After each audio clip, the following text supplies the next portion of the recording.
میں پہلے بھی آپ کو بتا چکی ہوں، اولاد ہونا یا نہ ہونا میرے چھوڑ دیں گے. بس بات آئی تو سوچا آپ سے پوچھ رہی تھی تو اولاد نہ نہیں کرتی. کوئی بات نہیں کرنی، ہر دفعہ سارے الزام رمشا کیا کرے گی چرا کے پاس مینا کیا آنکھوں سے دیکھا.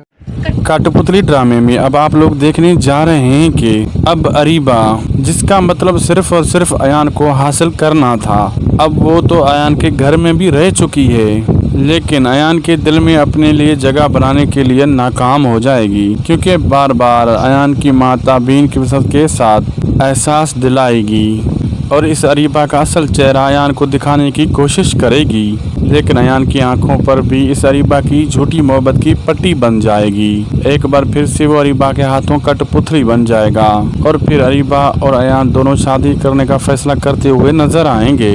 ایان کی ماں تو اسے سمجھانے کی پوری کوشش کرے گی، لیکن جب ایان اس اریبہ کے منہ سے ساری حقیقت سنے گا کہ کس طرح سے اس نے ایان کو حاصل کرنے کی خاطر تابین کو ایان کی نظروں میں گرایا اور اسے ہارون کے ساتھ ملایا، تب ایان کو اپنے کانوں پر یقین نہیں ہوگا اور پھر وہ اس اریبہ کو دھکے دے کر اپنے گھر سے نکالے گا اور پھر اسے تابین کی محبت کا احساس ہوگا، کیونکہ بس تب تو اس کے بعد پھر صرف اور صرف پچھتاوا ہی بچے گا. لیکن تابین تو شہریار سے شادی کرنے کے بعد اپنی لائف میں آگے بڑھ جائے گی. آپ لوگوں کو یہ ڈرامہ کیسا لگ رہا ہے؟ اپنی قیمتی رائے سے ہمیں لازمی آگاہ کریں کمنٹ سیکشن کے ذریعے.